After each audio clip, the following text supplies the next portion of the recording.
Gemi seelnya yang udah 2 kali mungkin bertemu dengan saya. Mana? Gak ada? Asa khawatirnya. Oke, gak apa-apa lah ya. Alhamdulillah saya diundang oleh SPC, Smart Parent Community, yang luar biasa. Saya nanya, berapa jumlah pesertanya hari ini? Katanya hampir 200. Sumuhun sareng barudak ya.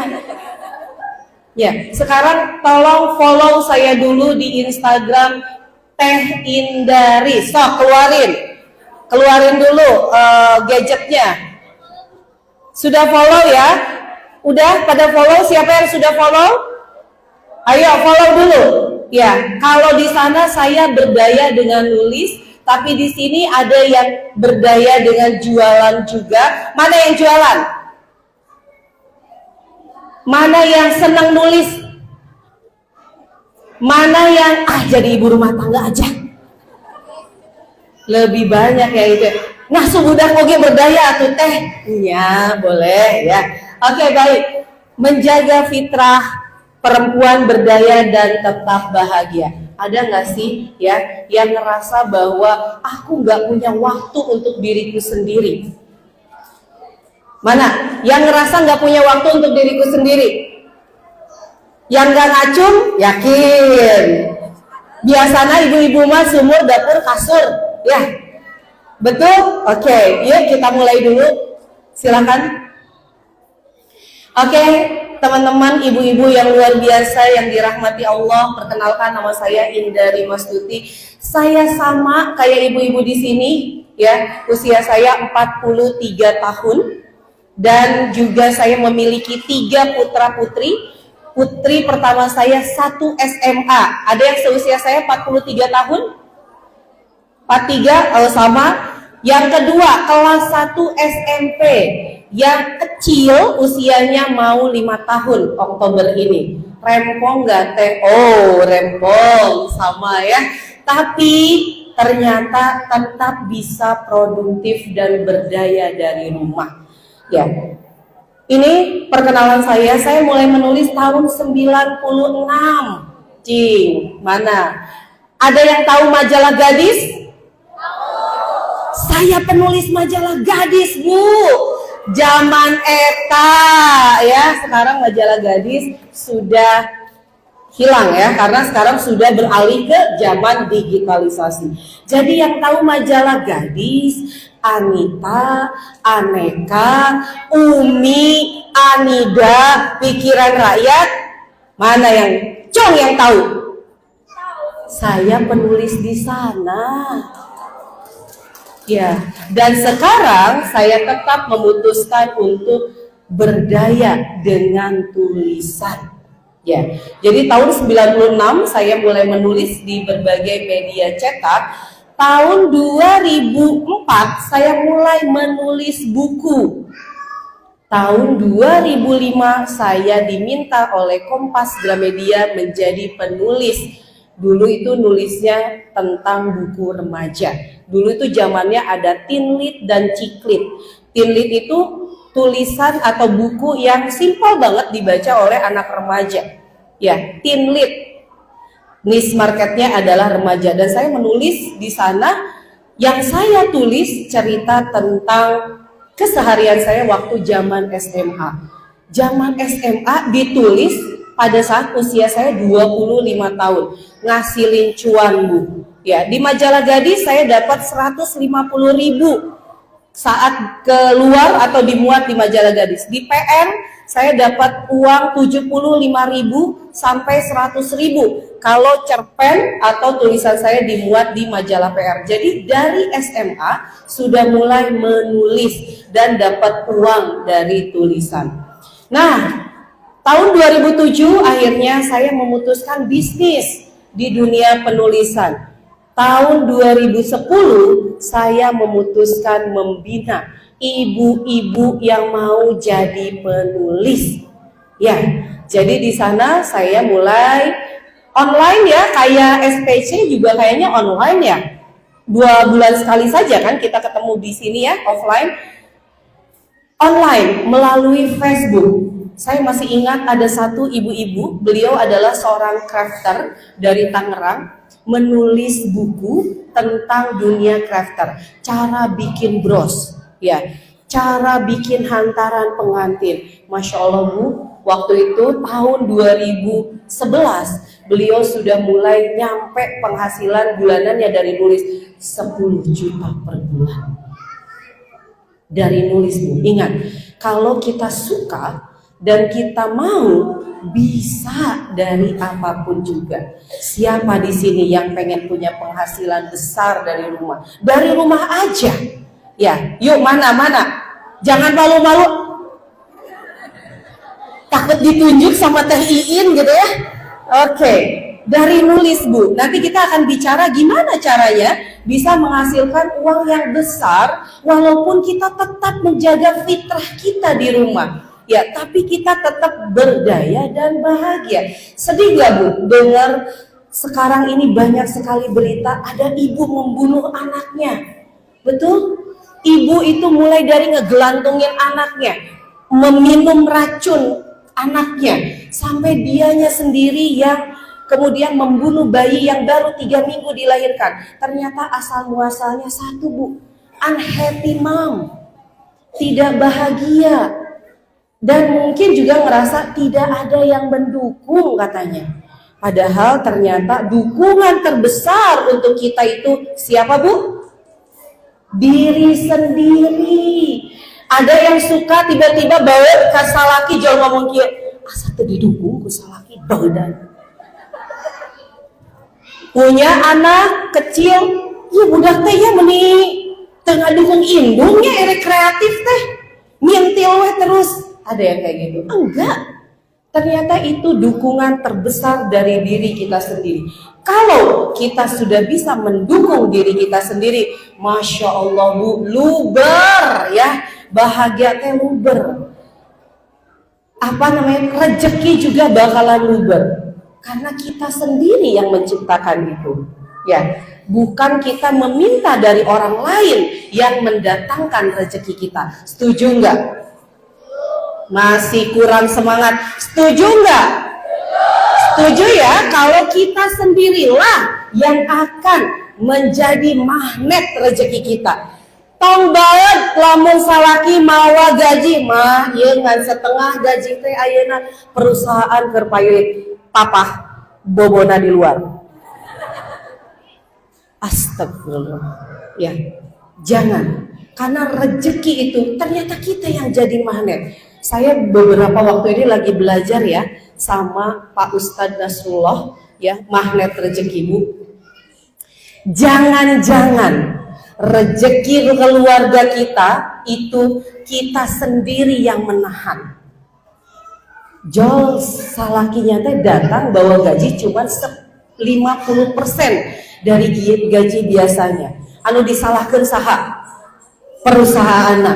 Kedua, salakina. Henteu nyadar Bu, ternyata kita loh bisa membuat rezeki kita seret. Kata Ustadz Nasrullah gini, tanyakan pada diri sendiri, berapa banyak perempuan yang engkau gibahkan? Itu bisa jadi rem rezeki kita. Tanyakan, berapa banyak pada diri kita orang yang tidak kita kenal, kita gunjingkan.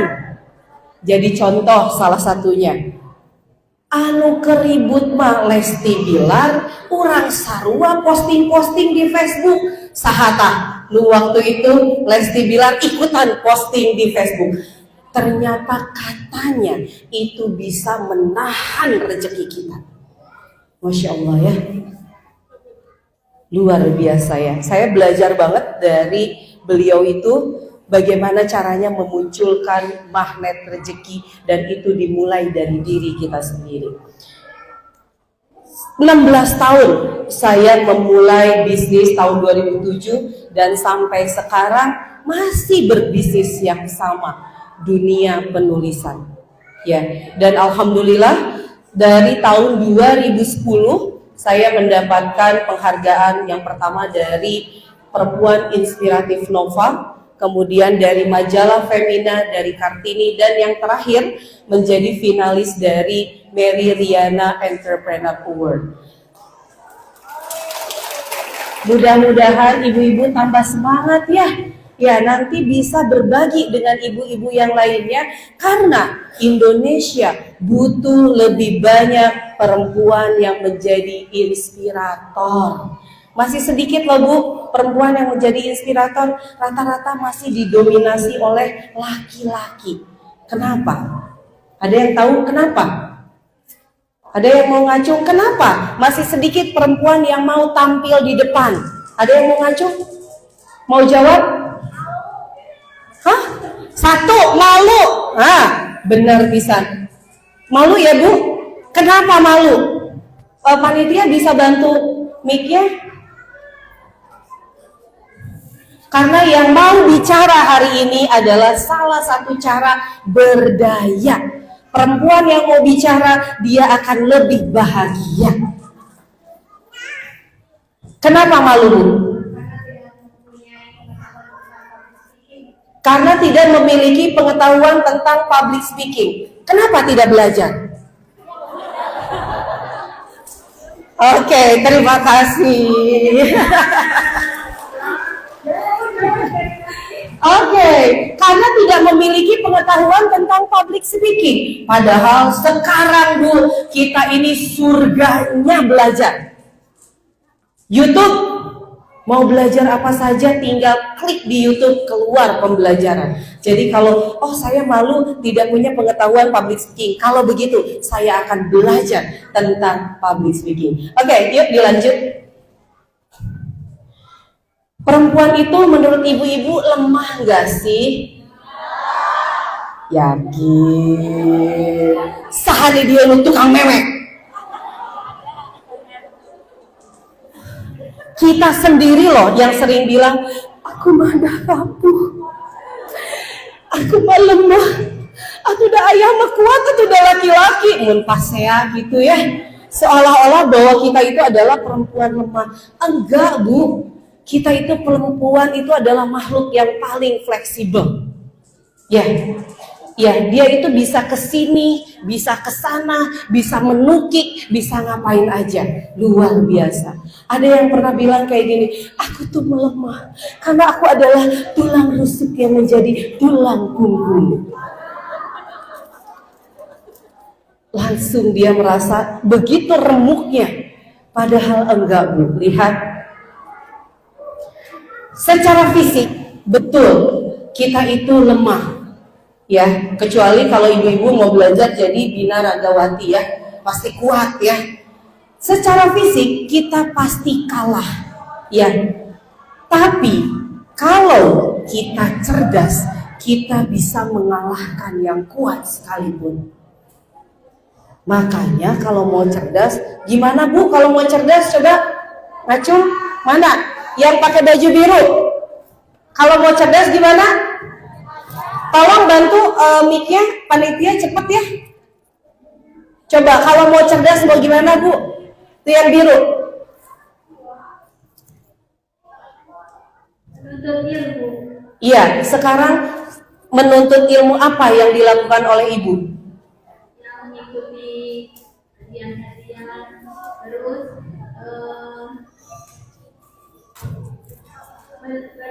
sosialisasi sama orang-orang yang lain. Oke, Masya Allah. Dan sekarang merasa lebih strong Bu? Merasa lebih strong, mangga canda pocketbooknya. Ya betul, salah satu cara yang akan dilakukan oleh perempuan untuk menjadi strong adalah belajar, menuntut ilmu. Jadi kalau misalnya ada di sini, Bu, suka baca buku? Berapa banyak dalam satu minggu? Jo langsung seri ya. Berapa banyak dalam satu bulan? Nah, Bu, suka ikut training online? Berapa banyak dalam satu minggu? Apa yang sudah dipelajari? Jep. Saya mau kasih lihat, kemarin saya belajar tentang saham. Siapa di sini buku catatan? Nah ini, Bu, kalau belajar, kalau ke sini pastikan bawa buku atau kertas. Pastikan bawa kertas tapi nggak bawa bolpen, kumaha atunya. Oh. Pastikan yang kedua adalah bawa bolpen, dan saya suka sekali menggunakan spidol. Kenapa? Biar lebih enak ketika mencatat. Jadi yang saya lakukan, ini tips buat ibu-ibu yang susah ingat, mudah lupa. Benar? Benar ya? Karena di kepala kita itu banyak yang dipikirin. Nah, salaki terbalik-balik. Utang mending makin numpuk. Budak mending pabalian pahibut. Akhirnya belajar gak konsen. Ya. Tadi pagi saya dengerin lagi Ustadz Nasrullah, istrinya Ibu Yuni itu cum laude. Ya, lalu ditanya sama Ustadz Nasrullah, apa yang dilakukan oleh ibu sehingga bisa cum laude? Kata beliau, saya fokus. Ya, jadi kalau lagi belajar, fokus belajar. Kalau lagi melayani suami, fokus melayani suami. Kalau lagi sama anak, fokus sama anak. Ya. Nah, ini cara belajar. Yuk kita mulai belajar yang paling tepat. Tuliskan hal-hal yang kira-kira harus saya kerjakan, dan hal penting yang awalnya saya tidak tahu menjadi tahu. Dari sini kita akan mengulas ulang sehingga akhirnya tidak mudah lupa. Ya. Oke, sepakat ya. Dan saya yakin kalau ibu-ibu di sini semakin semangat belajar dan semakin semangat mencatat, lalu semakin semangat action, ibu-ibu akan berubah menjadi ibu-ibu yang cerdas. Siap? Siap. Nanti gantikan saya di depan ya. Nanti ajukan, saya mau mengisi acaranya SPC di sini. Ya, karena saya mau membagi skill saya tentang, silahkan, tentang apa saja. Dari anggota untuk anggota. Sekarang saya nanya, satu, kiri, kanan, depan, belakang, udah pada kenal? Udah pada kenal? Ya, ada yang udah, ada yang... Bu, udah pada kenal belakang? Ibu? Sama ini? Sama ini? Astagfirullahaladzim. Lain irit Tesa grup WhatsApp? Enggak juga? Oh, oke. Mau kenalan? Mau kenalan? Penting, Bu. Yang bikin kita bahagia teh apa? Yang selanjutnya, punya banyak teman. Orang yang paling merugi adalah orang yang kesepian. Ya, tapi kadang kesepian diciptakan sendiri. Gimana? Datang ke kerumunan kayak gini, duduk diam, megang HP. Lirik kanan kiri mah isin. So, sekarang ya, saya kasih waktu 5 menit saling berkenalan dan tuliskan nomor HP-nya di sini. Ya. Yuk, sayang loh, ini ada berapa? 2.000 orang pada nggak kenal satu sama lain. 5 menit panitia, tolong pakai timer. Ini ibu-ibu harus saling kenal nih satu sama lain.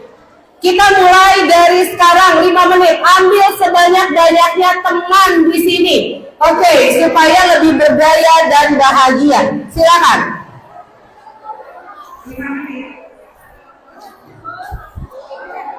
Ambil nomor handphonenya. Bu, jangan kebanyakan ngobrol. Minta nomor handphonenya dulu. Yuk, bagiin yang nggak pegang ini mau belajar atau apa? Nggak bawa kertas, nggak bawa bolpen. Nah lo, udah kenalan satu sama lain? Udah ya, di depan? Udah? Depan sana? Yuk, lompat dari belakang ke depan, boleh cari nomor telepon sebanyak-banyaknya.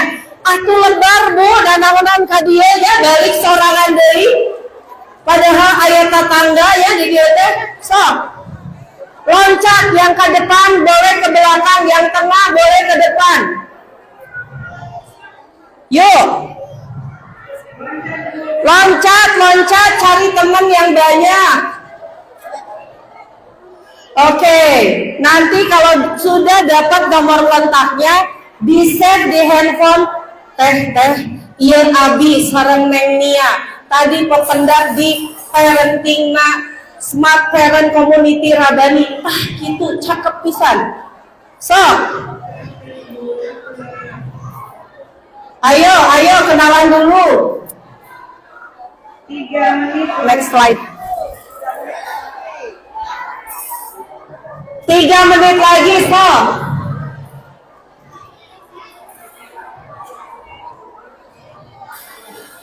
Ayo. Yuk.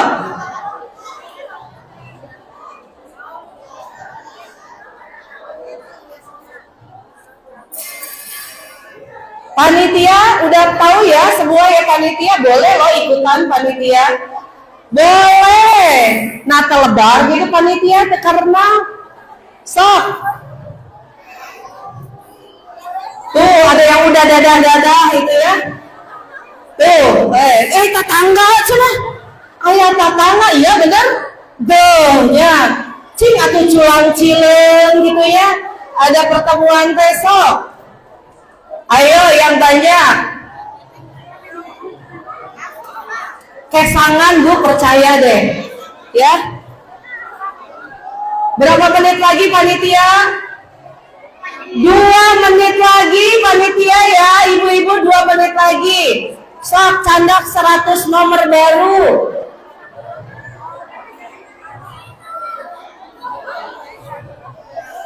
Jangan dulu selfie ya.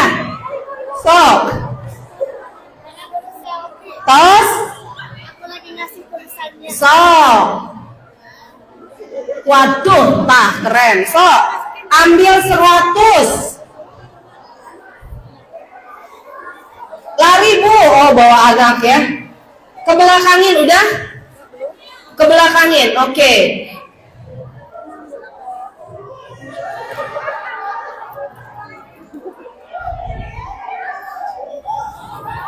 Tuh ya, kependak di dia. Astagfirullah, keteran. Padahal tadi mah tiasa sagrebnya sarangnya. Kan? Tuh, iya teh amazing ya. Silaturahmi magnet rezeki ya teh. Berapa menit lagi panitia? 1 menit lagi. 1 menit lagi. Sok. Kukurilingan, cari nomor baru. Tuh, ada yang ketemu sama tetangga, sama teman lama.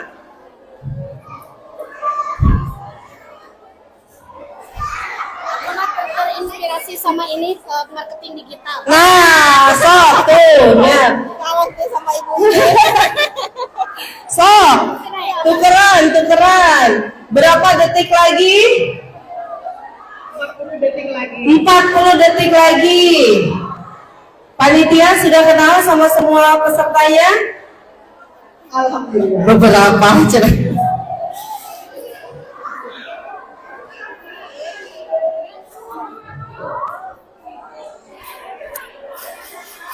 Ada yang punya iketan rambut nggak? Gak apa-apa. Saya tuh tadi lupa nggak diikat. Ini kayaknya kesini nih. Soalnya kan tadi keramas. Ini kayaknya udah kering. Karet rambut. Yuk. Aduh. 3, 2, 1. Jeng. Oke. Dah kan. Yuk, balik lagi ke depan. Alhamdulillah. Mulai kenal depan, belakang, kiri, kanan. Terus ada yang ketemu ya sama tetangganya tadi mana yang tiba-tiba, iya saya kenal. Oke, langsung dadah-dadah gitu ya. Dadah-dadah gitu ya. Bu, tinggal nih ya. silaturahmi kayak gini teh gemesin. Ya, bahagia kita teh benar dapat teman baru. Nah, inilah salah satu cara kita selalu bahagia. Ya, saya sebentar, saya izin dulu ke belakang ya.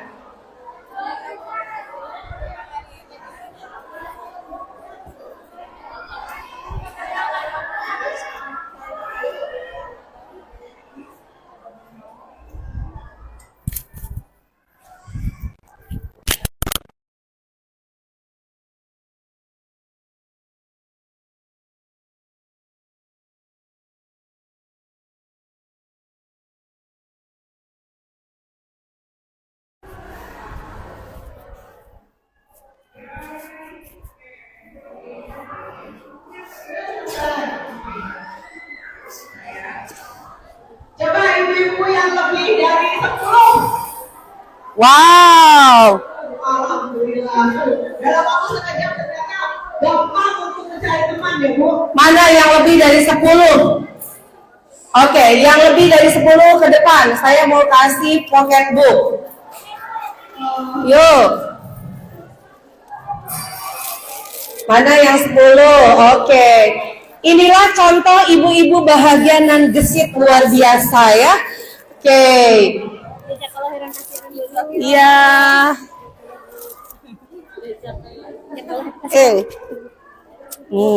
Masya Allah. Masya Allah. Masya Allah. Bisa undang di kajian. Hayu, boleh, hayu. Nomor WA. Ini ada di sana nanti nomor WA-nya. Ada grup kajian. Iya, boleh, Ibu. Sekarang saya mau nanya, resepte barusan berkenalan senang nggak? Bahagia nggak? Bener ya? Jadi siapa yang bilang bahwa kita itu kesepian? Kita sendiri loh. Karena depan, pinggir, kanan, kiri, depan, belakang itu ada orang sebenarnya ya. Kalau di rumah ada siapa? Tetangga. Kalau di kajian kayak gini ada siapa? Yang sama-sama jadi anggotanya. Dan itu sungguh membahagiakan. Luar biasa rasanya. Oke, nih perempuan semakin kuat karena masalah seharusnya.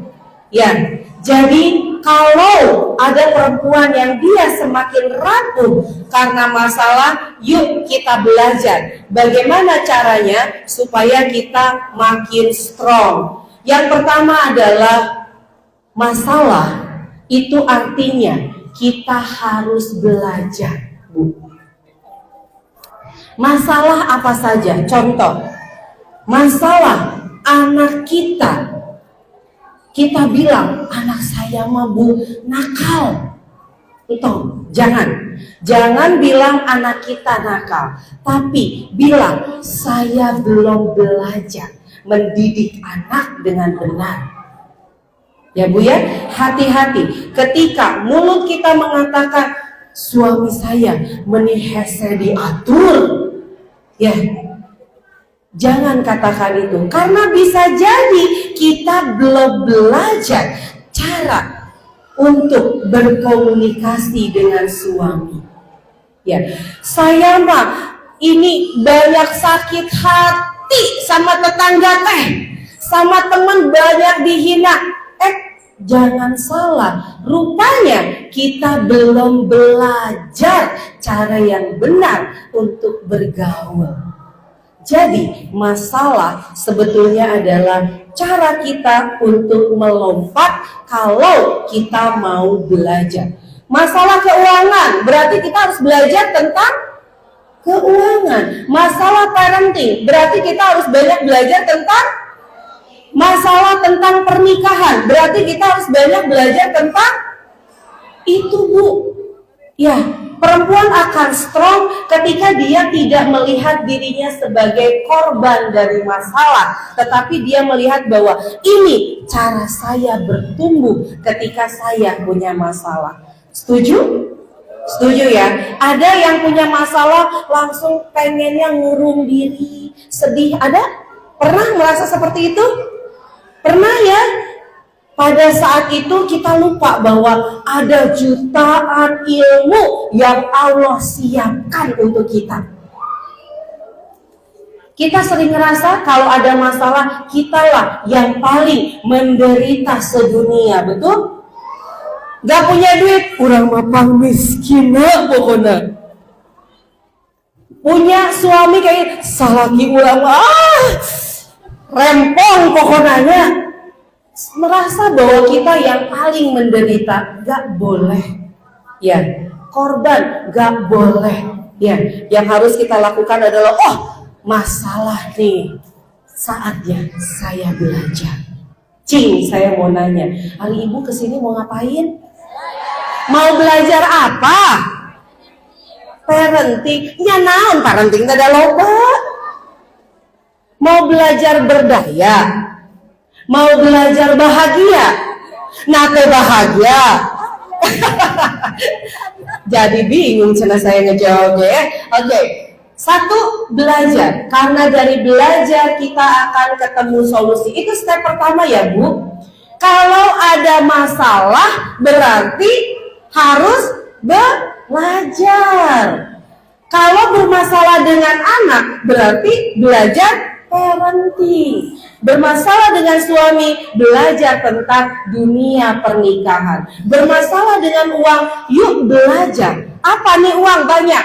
Aduh saya tercekik sama utang. Belajar kalau gitu bagaimana cara melunaskan utang. Aduh saya penghasilannya sungguh minim. Kalau begitu belajar caranya meningkatkan penghasilan. Jadi belajar artinya kita mendapatkan solusi.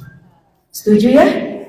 Jadi udah gak ada lagi ya ibu-ibu yang ngerasa bahwa saya paling menderita sedunia. Karena ada jutaan ilmu yang bisa kita dapatkan kalau kita mau belajar. Sekarang saya kasih tugas, tuliskan apa 5 masalah terbesar yang dihadapi ibu-ibu saat ini. Silakan, yang bawa kertas, yang bawa bolpen, tuliskan. Masalah terbesar saya adalah 1, 2, 3, 4, 5. Yuk, kita mulai pecahkan hari ini. Pulang dari sini, kudu nama lebih bahagia. Karena apa? Wow, saya punya solusi. Ya, silakan tuliskan 5 masalah terbesar yang ingin Anda pecahkan dalam waktu dekat ini. Ya, silakan. Saya kasih waktu 1 menit saja, panitia. 1 menit.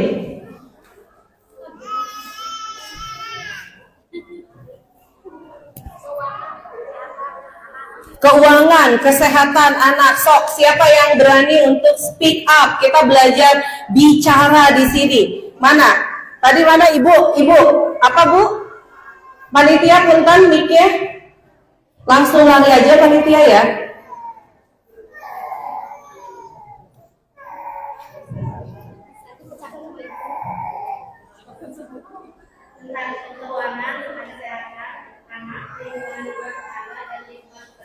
Oke, didetailkan lagi. Ari anak apa yang ingin dipecahkan Bu? Lihat, cara kita melihat masalah. Anak apa? Anak teh yang satu, anak saya belum pinter matematika. Masalah nggak? Bisa jadi ada yang bilang itu masalah. Anak saya teh ternyata dia masih terlalu gadget addict. Masalah itu silahkan didetailkan kembali supaya kita tahu mau seperti apa. Ya, silakan detailkan kembali masalahnya. 1 menit lagi.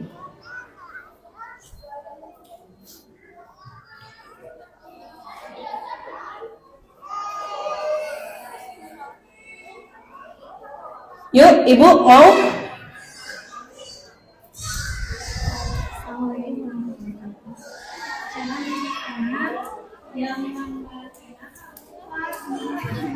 Terus? Yang kedua, cara menghadapi orang sama kita dari masalah anak.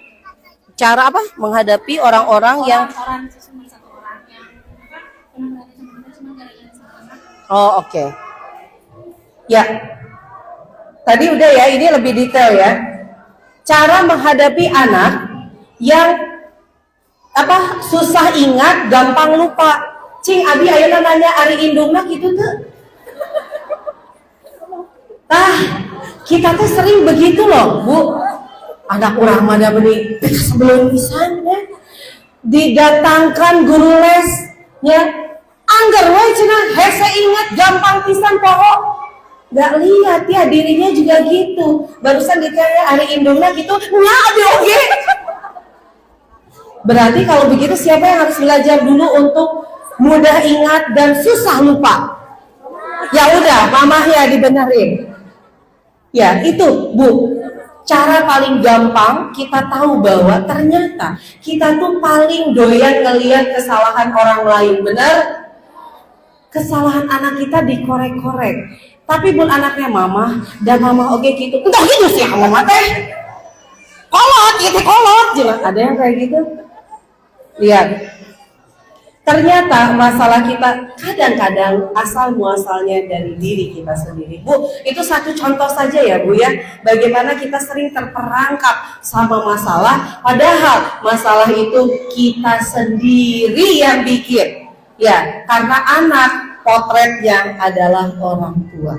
Ya, yuk mari kalau misalnya itu menjadi masalah buat kita, susah ingat, gampang lupa, yuk cari di YouTube gimana caranya mudah mengingat sesuatu. Jutaan video Bu bakalan bisa kita lihat. Setuju? Setuju. Yang kedua Bu, solusi itu membuat kita bertumbuh. Ketika tadi Ibu bilang bahwa beliau anaknya susah ingat, gampang lupa, namun ternyata dirinya sendiri pun seperti itu, lalu Ibu belajar gimana caranya supaya saya itu gampang ingat dan susah buat lupa. Ya, belajar. Ketika Ibu belajar, beliau akan menemukan solusi-solusi baru. Oh, berarti harus dicatat.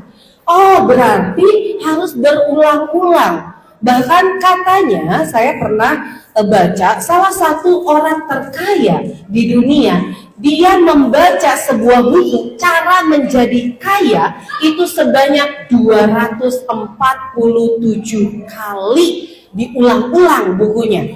Jadi nu hayang beunghang tah ya baca buku cara jadi kaya teh tongan sakali.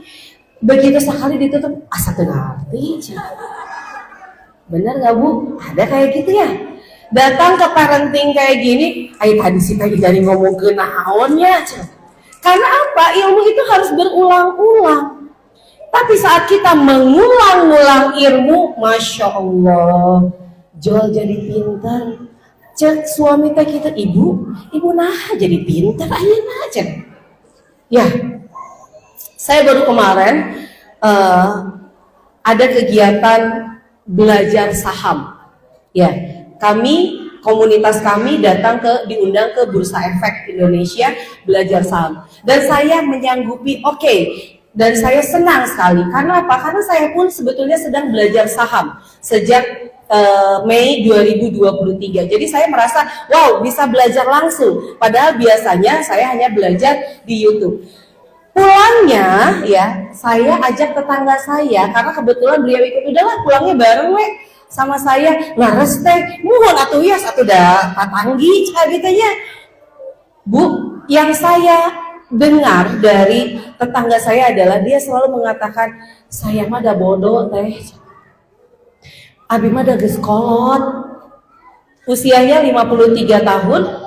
Dan dia mengikuti saya dari 2020, kata beliau, dan meureun saya mah bodoh, matahna henteu menghasilkan uang, datang atau ikut kelas teteh. Saya bilang, ibu tahu nggak kenapa ibu bisa seperti ini? Yang ibu bilang belum menghasilkan uang. Karena kata-kata ibu mengatakan diri ibu bodoh itu berulang-ulang. Ya, sehingga jadi zikir buat diri sendiri. Orang bodoh, orang bodoh, orang bodoh, orang bodoh. Zikir itu lain astagfirullah, tapi kita mengecilkan diri kita sendiri. Akhirnya yang terjadi bodoh beneran, Bu. Makanya kalau kita mau bilang tentang diri kita, yuk usahakan yang positif. Entah ngomong saya mah gaptek, sok. Siapa di sini yang mengatakan dirinya gaptek? 99% perempuan selalu mengatakan saya mah gaptek. Bener nggak sih? Bener ya? Yang di sini setuju?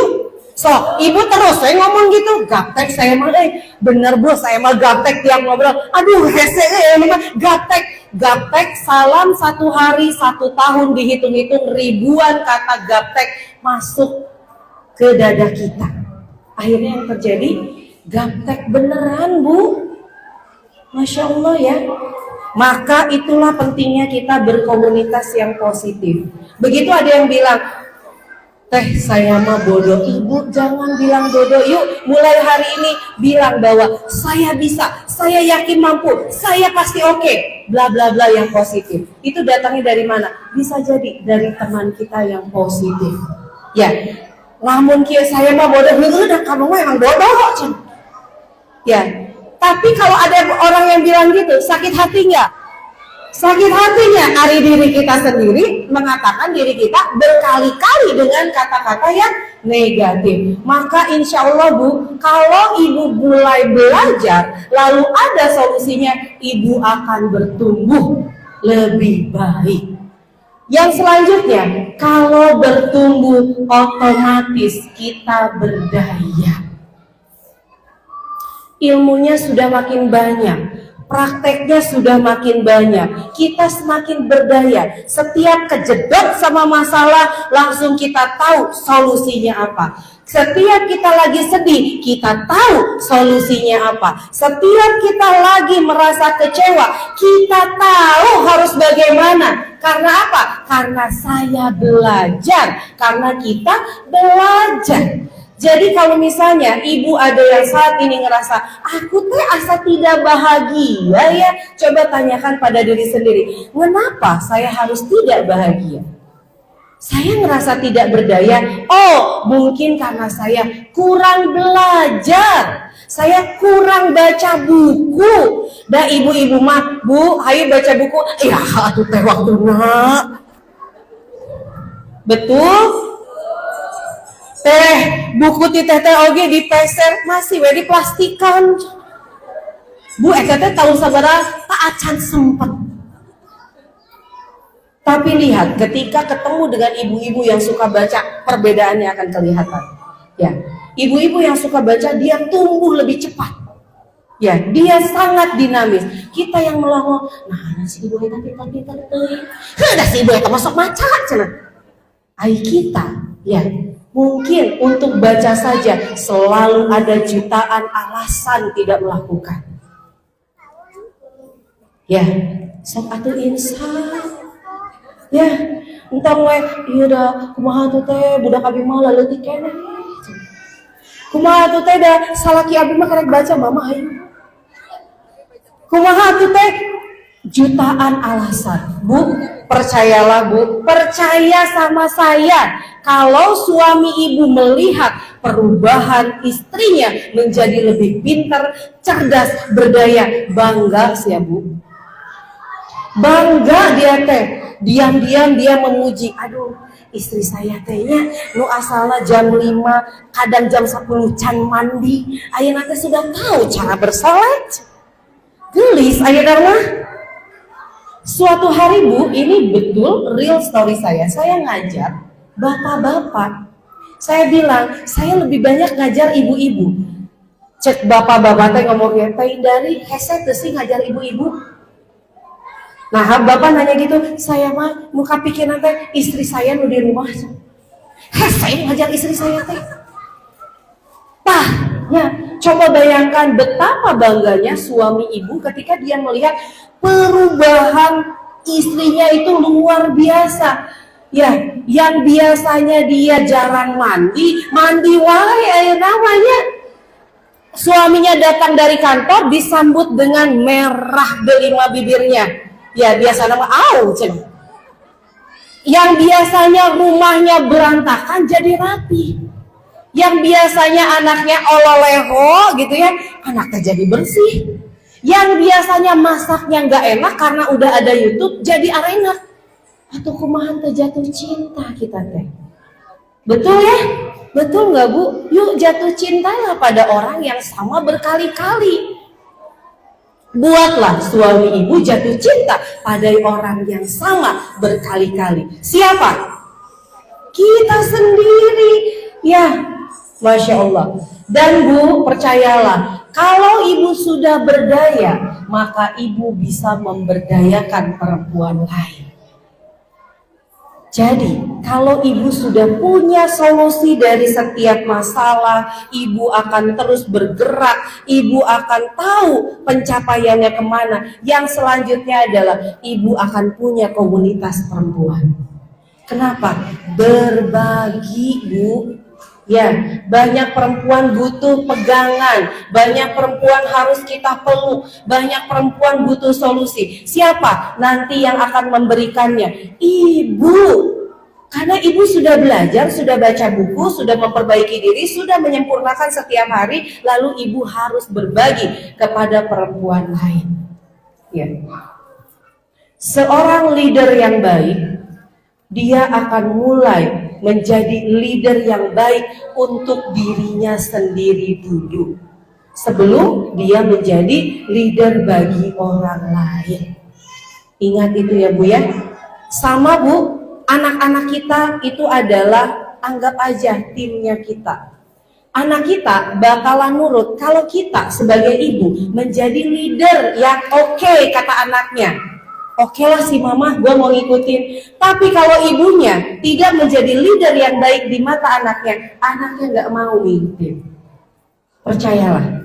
Jadi kalau ada anak ini asal hese dikasih tahu, jangan-jangan kita pun susah ngasih tahu diri kita sendiri. Ya, mandi, kata yang kanan teh. Mandi, kata yang kiri. Udahlah, iris kene.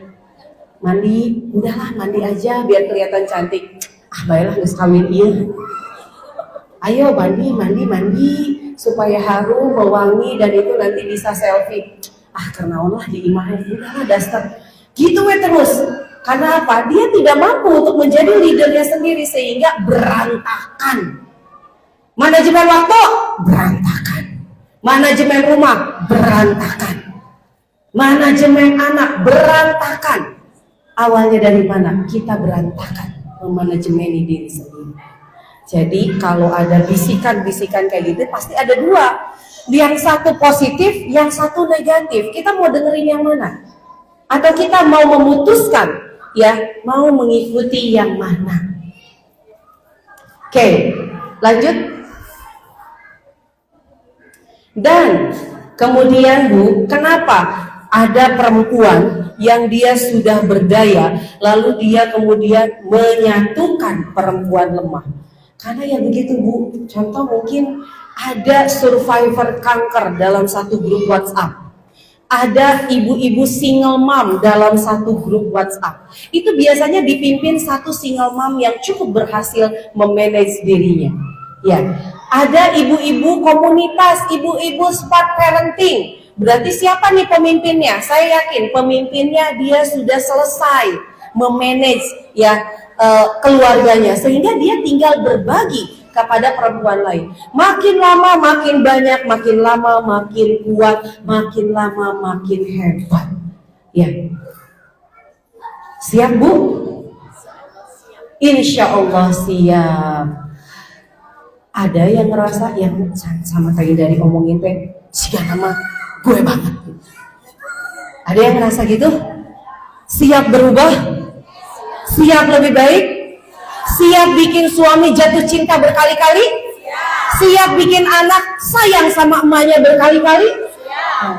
Jadi kalau ada satu kesalahan atau satu masalah, balik lagi ke kita dulu. Setuju?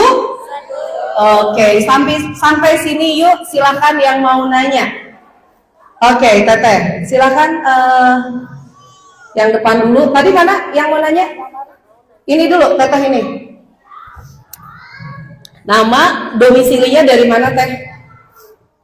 Perkenalkan, nama saya Feni, usia 35, dari Cibiru. Wow, tebihnya? Oke. Yang mau saya tanyakan, bagaimana sih kita melawan negatif yang ada di dalam diri kita? Kalau misalnya kita di-judge nih sama orang, saya tahu gitu kan, itu masih bisa diceritain gitu kan, enggak gitu saya kayak gitu. Tapi kan ketika kita ngejudge diri kita sendiri dan biasa kayak oh sebenarnya itu udah memang kayak gini, malu kan sebenarnya itu kayak gini, itu kayak gini, jadi kayak apa ya, terentik gitu di dalam diri kita. Jadi saya udah dari cerita itu ada istilahnya menjadi batasan diri kita untuk berkembang. Dan yang kedua saya mau nanya, apakah budaya patriarki yang ada di masyarakat ini menyebabkan perempuan sulit berdaya? Karena kan kadang perempuan jangan terlalu pintar, nanti melawan laki-laki. Jangan terlalu sukses, nanti laki-laki atau suami minder gitu kan. Ada kan stigma yang ada itu ketika perempuan itu berdaya, sukses kayak gitu, cenderung gitu kan stigma orang perempuan kita itu idealis, kaku, garing, lembut sengit gitu. Nah hal-hal yang kayak gitu yang saya rasain sih ya di lingkungan penyebab perempuan itu sulit berdaya. Ya, oke. Tadi yang menjadi tema besar kita yang pertama adalah menjaga fitrah, betul. Artinya kalau kita sudah menjaga fitrah, mau kita sekeren apa, mau kita secerdas apa, mau kita se-strong apa, tetap aja kalau di rumah kita itu adalah, kalau saya sih menempatkan ya imam itu adalah suami, tapi saya adalah partner suami. Ya, imamnya tetap suami. Saya kalau ada apa-apa nanyanya ke suami. Ya, jadi fitrahnya itu yang harus dipegang oleh para perempuan yang dia mau berdaya. Jangan sampai nanti keluar daripada fitrahnya. Udah pintar, geus lah piceun we salah kita cenah kieu-kieu teuing. Ya, udahlah kita mah ya nggak butuh lah gitu. Atau ada yang memutuskan untuk tidak menikah karena merasa sudah sanggup untuk melakukan semua. Enggak gitu. Makanya di tema awal menjaga fitrah. Fitrah kita sebagai perempuan itu harus seperti apa? Ya. Waktu saya mau menikah dengan suami saya itu menikah sama ikhwan. Ya, sedangkan waktu itu saya itu adalah seorang profesional dan berkarir di perusahaan-perusahaan yang memang ya saya boro-boro pakai kayak begini gitu. Saya pakainya celana jeans. Kalau dulu mah disebutnya apa ya? Lepet gitu ya. Dulu mah disebutnya ini lepet gitu. Waktu saya mau menikah sama suami saya ta'aruf 3 minggu. Calon suami saya waktu itu hanya memberikan saya buku karena dia tahu saya suka baca buku. Dia memberikan saya buku, judulnya itu adalah Hak dan Kewajiban Suami dan Istri. Sudah, dan saya sebelum menikah baca itu dulu. Ternyata betul, yang penting adalah jaga fitrahnya. Sampai sekarang pun ya suami adalah imam. Saya apa-apa ke suami, tapi kalau urusan bisnis dan lain-lain saya tetap strong. Gitu. Jadi jaga fitrah itu yang paling penting. Yang kedua adalah bagaimana kalau kita punya judgement untuk diri kita sendiri. Kita loh yang bilang saya teh bodoh, ya. Kita sendiri yang bilang saya teh males. Kita sendiri yang bilang saya teh ganteng. Ya, yang pertama yang harus dilakukan oleh teman-teman adalah ketika kita agak sulit untuk menolak kata-kata itu, tolong tuliskan kata-kata positif. Ya, di kepala kita saya teh bodoh. Kita tuliskan saya yakin bisa. Itu dulu, kita lawan dulu arusnya. Sampai teman-teman boleh dicoba di YouTube, itu ada namanya afirmasi menjelang tidur. Ya, itu bisa diputar menjelang teman-teman tidur. Ya, kalau kita rasanya nggak kuat untuk menahan afirmasi negatif itu tentang diri kita, yuk lakukan dari luar. Ya, salah satunya adalah menjelang tidur putar afirmasi positif. Itu sampai 1 jam sampai kita tidur. Insya Allah itu teman-teman dia kata-katanya sangat positif. Ya Allah, terima kasih untuk segala kemudahan hari ini. Padahal yang ngedengerin asa gampang hari ini teh gitu. Ya Allah, terima kasih Engkau telah menciptakanku begitu sempurna. Hari kita yang bilang asa itu sempurna saya teh, tapi terus dilawan sama kata-kata yang positif. Lakukan 21 hari. Ya, lakukan 21 hari, nyerang yang negatif di hati kita dengan kata-kata yang positif. 21 hari. Ya, lakukan itu. Ya, mudah-mudahan bermanfaat. Oke, yang selanjutnya. Tadi siapa ya? Itu ya pakai ya, oke. Assalamualaikum warahmatullahi wabarakatuh. Nama saya Cindy, umur 24 tahun, ibu dari 1 anak. Ya. Tadi Dari mau nanya ya. Indari. Mau nanya, kalau Teh Indari punya anak seumur 2 tahun bisa produktif gak sih gitu? Ya. Yang saya rasain gitu ya, gak bisa produktif yang dulunya biasa jualan atau enggak buka jahitan tuh bisa gampang gitu ya, meskipun anaknya masih belum 2 tahun sampai ke atas ya. Nah sekarang tuh anak 2 tahun tuh kayak susah banget gitu, dari pagi sampai siang tuh aku tuh kayak nemenin anak main, karena kalau misalnya anak di rumah anak aku tuh nggak bisa, jadi dia tuh di luar mainnya tuh. Yang bilang susah dan gak bisa siapa? Lihat ya, lihat. Yang bilang susah dan gak bisa sedang ibunya. Dan itu menjadi doa untuk anaknya. Ya terus karena anak aku aktif banget, jadi aku tuh harus perhatiin. Jadi kayak buat ngatur waktu buat produktifnya tuh Gimana? Oke. Saya juga merasakan punya anak 2 batita dan 2 balita.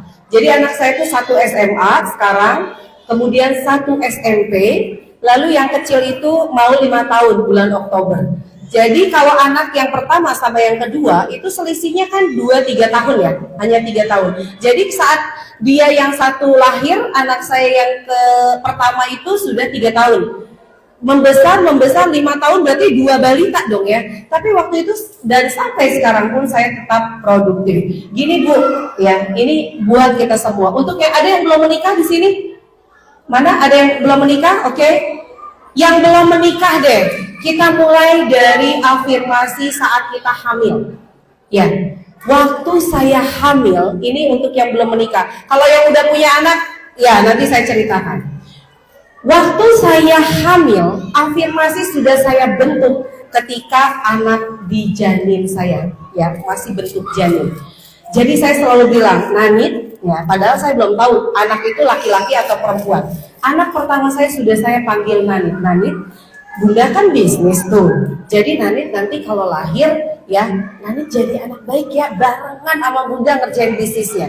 Nit, nanti kita tidurnya ya, habis isya kita tidur, kita bangun subuh-subuh. Nit, apa yang saya inginkan pada anak saya, itu saya mulai brainstormingkan saat mereka di dalam perut saya. Lihat teman-teman, ketika anak saya lahir, saya tidak mengalami yang namanya begadang. Dia seperti tahu bahwa jam tidurnya adalah setelah isya dan bangun subuh. Sampai sekarang saya tidak mengalami jam begadang. Yang kedua, setelah anak itu lahir, maka kitalah yang membentuk mereka. Ya, jadi anak saya waktu sudah mulai balita nih, saya aktif di laptop, saya belikan dia laptopan. Saya kalau lagi di dapur, saya belikan dia mainan ala dapur. Saya kalau lagi nyuci, saya biarkan dia ikut cuci barengan saya. Dan kalau saya lagi kerja, dia tahu Bunda lagi kerja loh. Boleh ya main sendiri? Anak saya lari-lari, laptop saya taruh setinggi ini Bu. Jadi sambil ngetik, terus anak saya misalnya takut bahaya, saya sambil lari. Dan saya tetap bisa produktif nulis. Ya.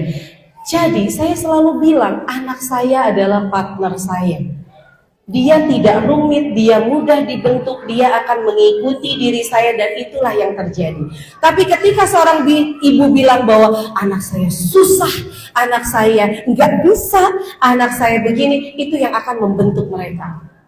Dan upayakan Bu, ini lihat ya, komunikasi intens ya antara suami dan juga ke anak-anak. Jadi ada waktu saya diskusi dengan suami itu adalah menjelang tidur. Ya, dan saya akan cerita tentang apa saja, tentang anak, tentang bisnis, tentang apa saja. Sama, kalau anak saya itu bilangnya, "Woi, family time," kata anak saya gitu ya. Jadi jam 5 itu dia sudah meminta kami bersama-sama ngobrol. Dia cerita tentang dia cerita loh, "Ayah, aku tuh lagi ngeceng." Kata neneknya, ya budak ngeceng jangan ngomong ka indungna jeung bapana. Saking kita memang membiasakan komunikasi itu. Ya, dia ngeceng, ya aku gini, karena sekarang 2 anak saya di pesantren, tapi kami tidak pernah putus berkomunikasi. Caranya, kami saling berkirim surat. Ya, jadi saya itu kirim surat ke anak saya yang pesantren itu rajin banget, dan mereka pun akhirnya rajin. Ya, berkirim surat, dia cerita tentang apa saja. Itu dimulai dari mana? Dari kita sebagai ibunya. Hati-hati loh, kita ini ibu. Doa kita itu tembus ke langit. Ya, ketika kita bilang anak kita bandel, maka terjadilah zikir anak kita bandel. Ketika kita bilang anak kita susah, maka terjadilah zikir anak kita susah. Ya, ketika kita bilang suami kita pun aduh, ya diaduhan gitu ya. Karena apa? Karena mulut kita itu luar biasa, kita itu ibu. Ya. Seperti halnya konon katanya, kalau suami yang luar biasa itu didorong oleh istri yang luar biasa, maka jadikan setiap apa yang kita rasakan dan kita ucapkan itu mengandung doa yang baik. Lalu ada yang nanya kayak gini, Teh Indari gimana tuh ya, manajemen waktu itu gimana caranya? Bu, pernah nggak saat sholat dengan khusyuk minta sama Allah, ya Allah, mohon saya minta manajemen waktu yang baik sehingga saya bisa mengurus anak, saya bisa berbisnis, saya sempat membaca, saya bisa me time, saya bisa minta nggak sama Allah manajemen waktu? Karena jangan-jangan kita lupa yang kita minta, ya Allah pengen rumah yang besar gitu ya, pengen mobil baru. Tapi kita lupa bahwa manajemen waktu pun mintanya sama Allah, ibu-ibu. Iya.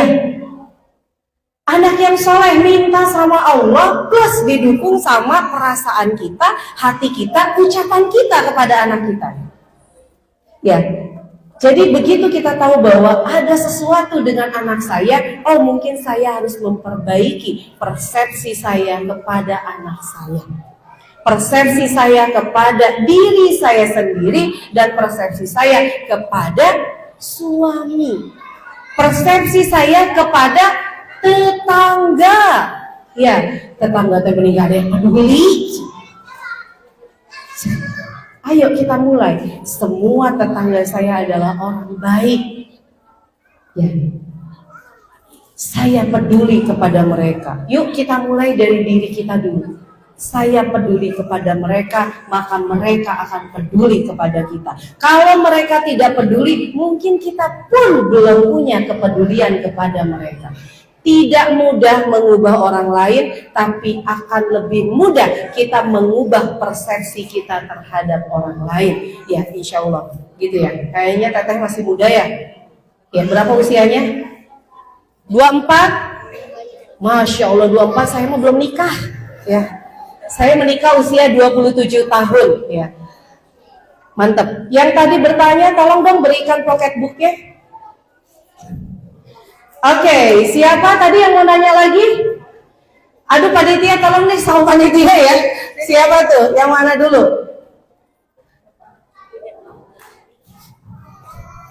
Bismillahirrahmanirrahim. Assalamualaikum warahmatullahi wabarakatuh. Waalaikumsalam warahmatullahi wabarakatuh. Terima kasih kepada Indari.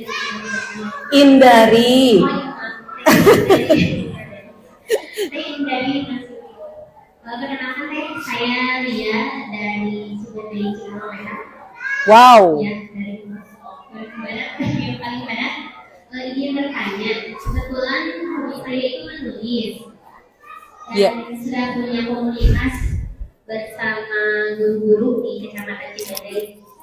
Kami itu sudah punya beberapa buku antologi dan juga buku solok. Nah, bagaimana caranya supaya tulisan kami itu bisa dikenal seperti tulisan Teteh gitu ya, yang bisa dijual di online shop seperti itu.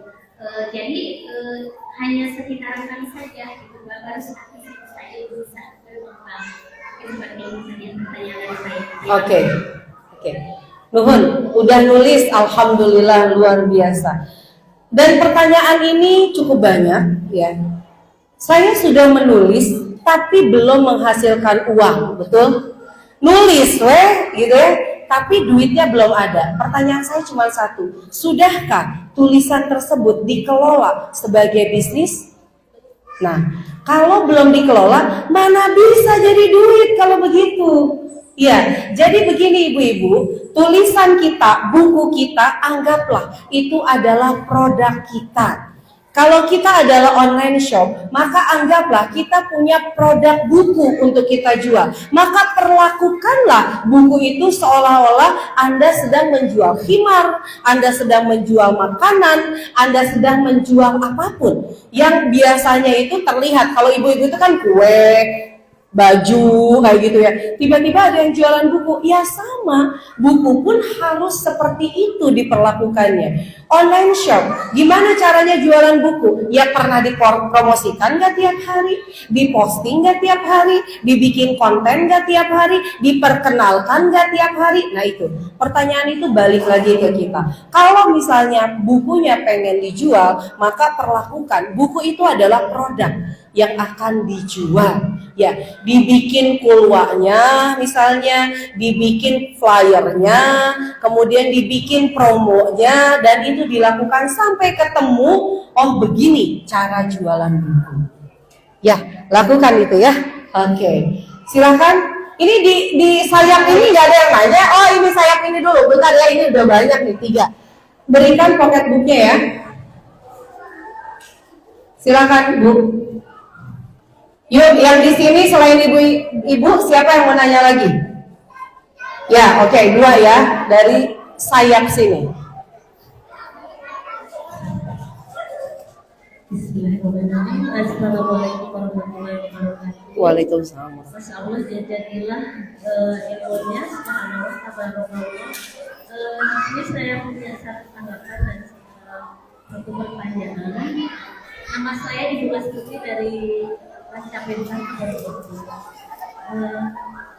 Menanggapi paparan Ibu tadi sama teknik dari tentang kita harus berkonsep yang baik ya. Ternyata bisa ditarik benang merahnya bahwa jadikan kita harus mengambil benang merah dari apa yang sudah disampaikan dari bahwa satu, jadikan bahwa setiap apa yang keluar dari lisan itu adalah zikir. Yang kedua, jadikan apa yang keluar dari lisan kita itu doa. Dan yang ketiga, jadikan apa yang kita ucapkan dari lisan kita itu saling menasihati, dan itu harus diterapkan di visi-visi keluarga. Pertanyaan yang kedua, bagaimana ketika perempuan itu sudah berdaya dan memberdayakan, tetapi ada kendala-kendala seperti misalkan kebetulan saya ngajar ya di sekolah dan di rumah juga saya membuka privat gitu.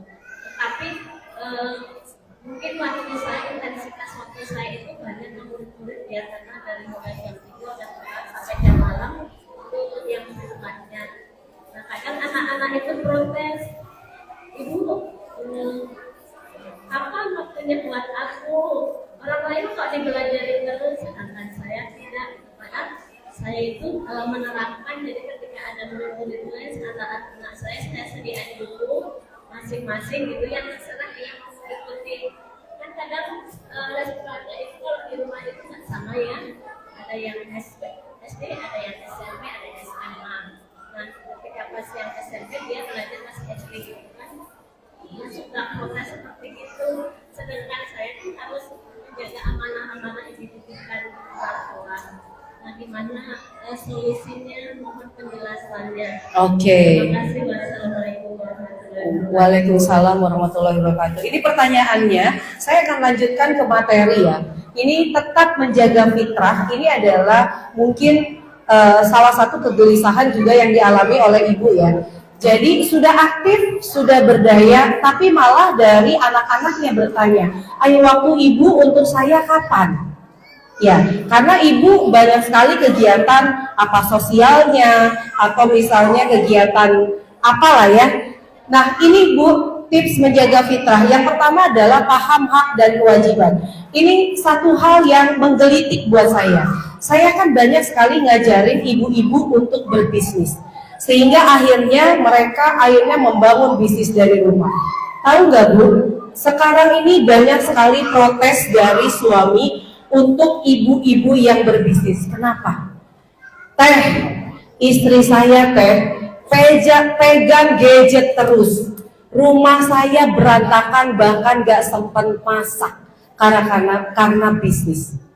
Ya, dan itu pernah terjadi Bu. Saya sidak sama beberapa anggota, itu rumahnya super berantakan. Dan alasannya cuma satu. Kalau bunyi gadgetnya, orderan baru. Padahal ping, bukan orderan baru juga ya. Jadi yang terjadi apa? Scrolling terus. Ya. Itu artinya belum paham hak dan kewajiban. Kalau saya ajarin bisnis bukan berarti 100% lari ke bisnis. Tetap harus paham hak dan kewajiban. Apa kewajiban perempuan itu? Apa juga haknya perempuan? Itu yang harus dilakukan. Yang utama apa? Suami. Yang kedua anak-anak. Ya. Sampai Bu, percaya atau tidak, saya tahun 2023 ini masuk ke perusahaan. Jadi saya dari 2007, itu perusahaan saya perusahaan penulisan. Tahun 2023 saya mulai masuk ke bisnis furnitur. Ya, saya mikir, ini ambil kesimpulan dari cerita saya. Saya berpikir, apa bedanya bisnis furnitur saya dengan merek yang sudah besar yang lainnya? Ya, lalu saya balik ke problem. Problem saat ini yang dihadapi oleh ibu-ibu di komunitas saya, kalau mereka bisnis, mereka lupa beresin rumah. Ya, jadi value atau program yang saya angkat di perusahaan furnitur saya namanya adalah kawan bebenah.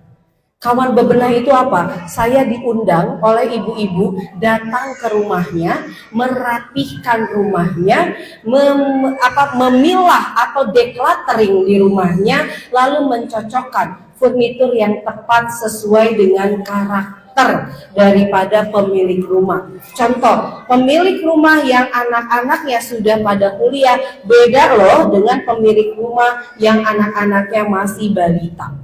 Ya, itu yang saya cocokkan. Dan ternyata program itu langsung nge-hits naik daun di kalangan komunitas kami. Saya langsung banyak diundang oleh ibu-ibu ya untuk merapihkan rumah mereka.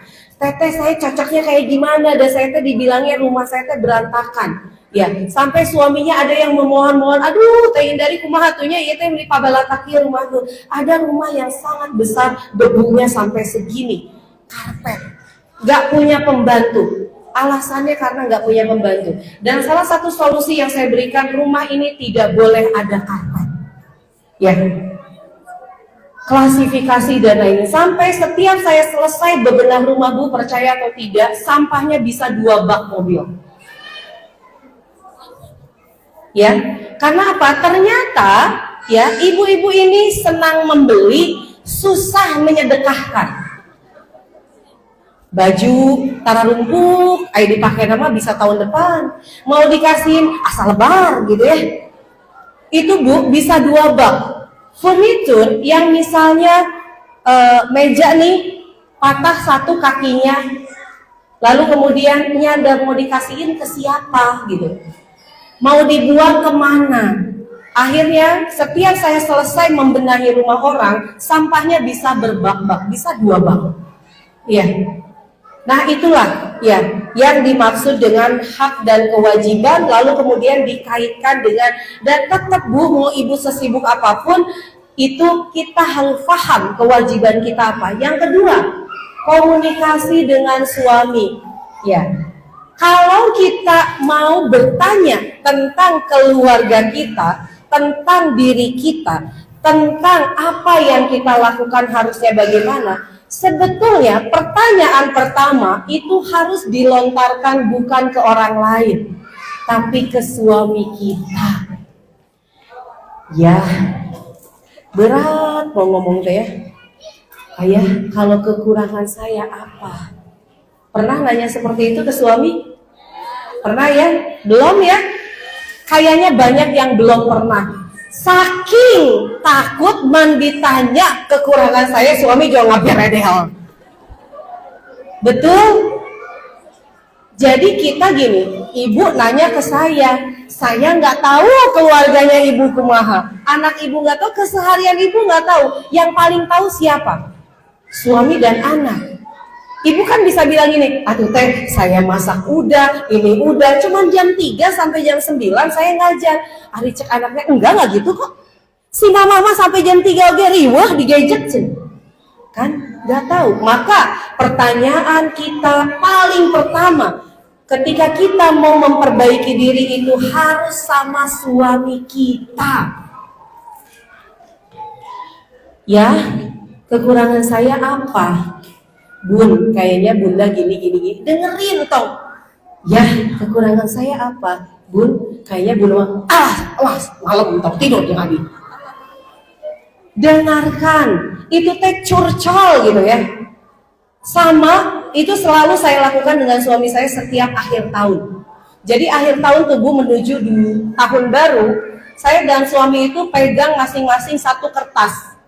Kekurangan saya ditulis oleh suami, kelebihan saya ditulis oleh suami. Kekurangan suami ditulis oleh saya, kelebihan suami ditulis oleh saya, dan perbaikan yang akan dilakukan di tahun mendatang. Itu akhir tahun, lakukan itu. Tapi tong cemberut kalau suami, nah ayah nulis kekurangan saya jauh lebih banyak daripada kelebihan saya. Gak usah, yuk perbaiki bareng-bareng, gitu Bu. Dengan suami harus ada waktu berdua ngomong secara intens setiap hari. Bagaimana teh kalau LDR tetap dilakukan? Ada pertanyaan waktu itu kopdar di Tasik, anaknya dua-duanya di pesantren. Gimana teh cara saya mendidik anak? Kan anak saya dua-duanya di pesantren. Banyak cara berkomunikasi saat ini. Ya, bisa melalui video call, bisa melalui surat. Tapi jangan sampai pendidikan anak cuma kita kasihin aja.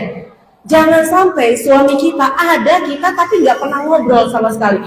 Atuh teh, dan suami saya mah saya ngobrol, suami saya cicing, betul? Suami saya mah asa saya teh ngomong yang tembok, betul? Sama. Suami saya juga sama, saya ngomong terus suami saya, oh iya. Oke, iya. Awalnya pengennya ngambek, abis gitu tapi saya lihat-lihat, atuh kan saya nggak harus sama suami, betul nggak? Jadi cukup dengan dia mendengarkan dan mengatakan, oke, siap Bun atau apa, oke. Ya, jadi yang bikin baper emak-emak gitu ya, katanya saya ngomong banyak, suami iya, gitu aja. Padahal begitulah karakter suami, komunikasi terus jalan. Yang ketiga, menjadi role model bagi anak. Mau tidak mau anak kita role modelnya kita ibunya. Teh, gimana caranya supaya anak saya suka baca? Saya tanya lagi, ibu suka baca? Atuh aik itu mah entong, atuh nitah anak suka baca, indung lagi itu bisa baca, embung maca, betul nggak? Teh, saya mah pengen anak saya juara 1. Hari ibu, kumaha juara hiji bersih. Kita sering menuntut anak kita lebih daripada kita. Tekuna naon, asal belajar bareng-bareng. Ya, mama nyuruh sholat tepat waktu. Ay mama nonton sinetron. Oh ganeng, kagok. So, gitu loh. Anaknya gak boleh merokok, tapi bapaknya merokok tiap hari. Ya, anaknya harus hidup hemat, indungna meliwai ka Shopee. Ya, anaknya suruh nutup aurat, ibunya gak nutup aurat. Susah kalau gitu Bu. Ketika anak ibu protes, mama waktu untuk kita kapan? Ya udah. Ibu jangan bilang, asa kamu teh mau mama ngajar oge, kamu teh aya di dia, aya ya itu teh bersama-sama tapi hatinya tidak terpaut Bu. Tanya sama anaknya, pengennya mama kayak gimana? Pengennya mama jam 3 sampai jam 9 gak usah ngajar. Oh oke, mari kita diskusi. Mama butuh uangnya. untuk bantu keluarga kita. Kira-kira gimana? Gitu caranya sama anak ya. Jadi kalau ibu nanya ke saya tidak tepat, saya nggak ngerasain jadi anaknya ibu ya. Ya, tapi kalau ibu nanya ke anak ibu tepat, karena anak yang merasakan ini ibunya seperti apa. Wah, gitu ya. Makin semangat? Semangat. Oke, Masya Allah. Tadi ada pertanyaan lagi, siapa? Ini dulu ya, yang hitam ya, bentar. Ya nanti di sana, aduh, agresif yang di sana Ya nanti sih. Assalamualaikum warahmatullahi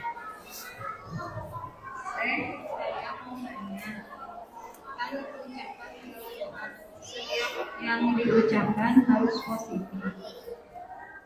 Saya juga sedang belajar untuk tidak mengucapkan yang negatif, tetapi di mana kalau yang pernah mengucapkan kata-kata negatif adalah pasangan kita, suami kita, bahkan sudah menerapkan diikuti oleh anak-anak. Terus saya sudah ngobrol dari hati ke hati dengan suami, tapi tetap saja begitu. Saya ingin tahu solusinya, terutama buat saya gimana. Ya, oke. Ibu berapa kali curhat sama suami? Sering teh berapa kali? Ada waktu khusus untuk ngobrol sama suami? Setiap ada ruang waktu. Setiap luang waktu, dan itu tiap hari? Oke. Luangkan waktu setiap hari ngobrol sama suami. Ya, misal, dan suami saya mah datangnya juga terlalu malam teh. Dan kalau saya ajak ngobrol pasti capek. Kalau begitu menjelang pergi kerja sambil sarapan, sambil apa, ngobrol tiap hari. Yang kedua, ini berpasangan, ya. Yang satu udah positif, yang satu negatif. Saya harus gimana? Yang pertama, pertahankan dulu yang positifnya, ya. Karena ingat Bu, kita tidak bisa mengubah siapapun, tapi kita mungkin lebih mampu mengubah diri kita. Jadi kalau itu datangnya dari suami, oke, ya. Suami belum bisa, tapi bukan susah lah, nggak usah. Tapi belum bisa. Karena apa? Ada karakter-karakter yang mungkin terbawa semasa kecil. Lihat ya, kita itu pas menikah dua budaya, ya, dua pola didik. Suami dididik seperti ini, kita dididik seperti ini, lalu digabungkan. Ada bahasa, kalau kita konon katanya kalau menikah sama orang luar, orang Sunda itu bakalan kaget karena suara mereka itu keras katanya, kayak orang yang berantem. Padahal mah enggak. Saya kedatangan, Bu, ini cerita aja. Saya punya penulis namanya Dian Akbas. Beliau itu menikah dengan orang Turki. Saya nanya sama beliau, Dian, kumaha orang Turki teh romantis gitu, kata aku teh. Ya karena kita tahunya Elif ya. Apa namanya itu sinetron apa namanya ya? Bukan sinetron. Film-film Turki itu garelis, romantis gitu. Anya henteu teteh, pugu Abibah kultur shock. Kenapa? Eta lamun ngajak diskusi siga nu ngambek. Oh oke. Terus gimana? Ya udah berusaha memahami bahwa ya kami memang dalam budaya yang berbeda. Ya itu yang pertama. Supaya kita tuh mangkal dulu.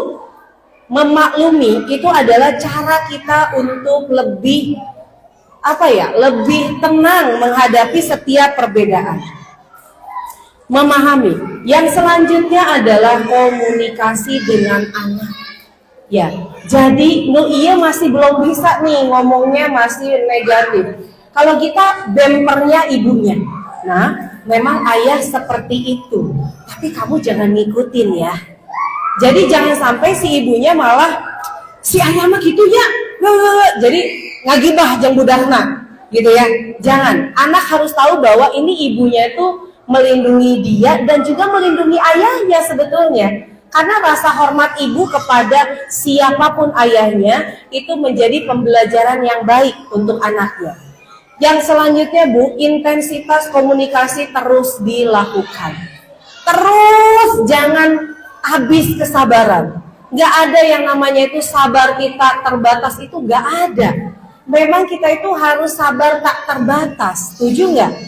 Karena masalah kita akan datang terus menerus.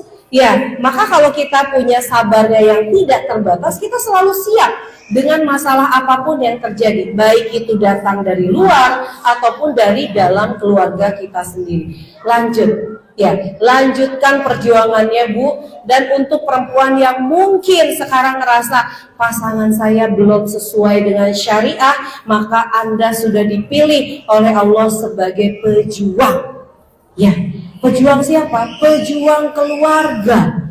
Ya, katanya suami itu imam, betul. Tapi jikapun suami belum menjadi imam yang benar, maka ya pejuang itu adalah istrinya. Ya, yuk ya, karena kita punya visi satu keluarga masuk surga, maka jadikan ya ranah perjuangan pertama kita adalah suami dan anak-anak kita. Gitu ya Bu ya. Oke, baik, silakan. Sama ibu tuh, ibu, aduh. Setelah ibu, teteh yang di belakang ya. Ininya, mic-nya mana?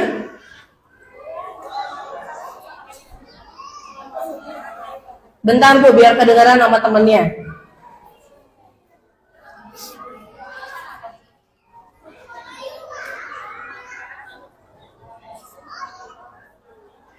Assalamualaikum warahmatullahi wabarakatuh. Nama saya Irma dari Terayana, Pendidikan Sebelum Lalu. Menanyakan, anak saya kan kelas 2 SMP. Pulang sekolah hari Rabu itu ngobrol, Bu katanya hari Rabu itu ada literasi buku.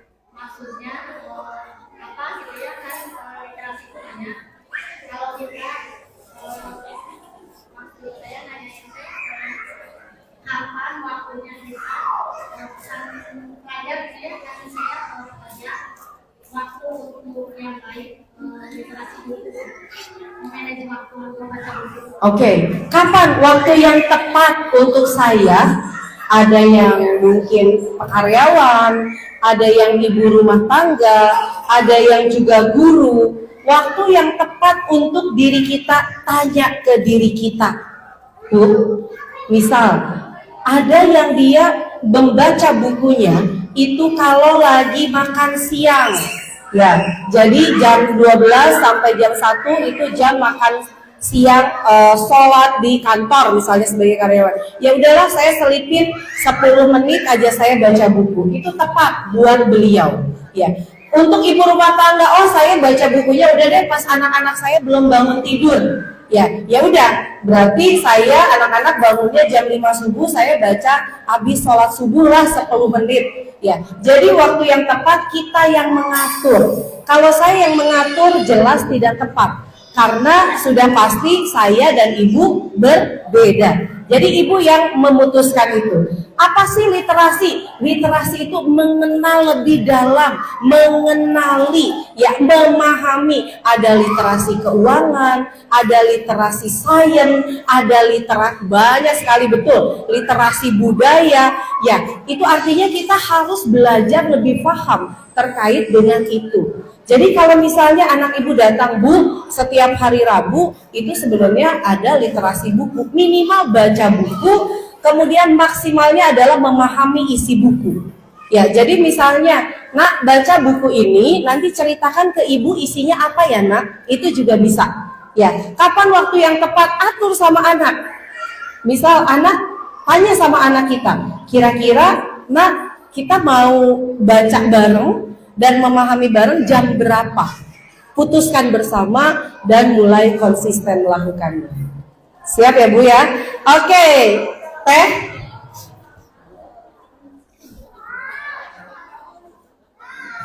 Assalamualaikum warahmatullahi wabarakatuh. Waalaikumsalam. Perkenalkan, nama saya Siti dari Padang. Ini saya mau nanya bagaimana pandangan Teteh tentang wanita-wanita yang terpaksa oleh keadaan untuk menjadi tulang punggung keluarga. Karena kondisi ekonomi dan juga edukasi atau parenting pada anak menjadi lalai. Dan apa sih yang harus dilakukan oleh wanita tersebut agar tidak lalai dalam pengasuhannya? Karena banyak dengan cerita gitu ya dari teman-teman yang udah nikah, kalau misalnya dia harus kerja, sedangkan anaknya dititipkan kepada mertua atau ibunya, pas temannya saya pulang kerja gitu, jadi saya anak bandel gitu, jadi susah dikasih tahu, sedangkan kan si ibu tadi harus menjadi role model untuk anak, sedangkan si ibunya kerja gitu, jadi ibunya seharusnya menjadi jadi bagaimana ibu tetap tidak lalai menjadi bagi anaknya dan tetap bisa apa ya, bisa juga bekerja gitu. Oke, ini tipsnya jawabannya ya teman-teman. Ibu-ibu, yuk kita perhatikan ya. Ini adalah tips supaya ibu-ibu dan semua perempuan yang ada di sini, baik yang sudah menikah ataupun belum menikah, untuk berdaya. Yang pertama adalah tetap belajar dan mencari ilmu. Jadi ketika kita tahu bahwa kita punya masalah tertentu, tugas yang harus dilakukan adalah belajar. Ketika temannya itu dia bekerja dan punya anak, cari ilmunya adalah bagaimana cara mendidik anak sebagai seorang karyawan atau working mom. Ya, itu pasti ada ilmunya. Contoh, saya pernah cerita ya, Ibu Meli Kiong itu adalah salah satu penulis buku yang beliau itu tetap melahirkan anak-anak yang hebat.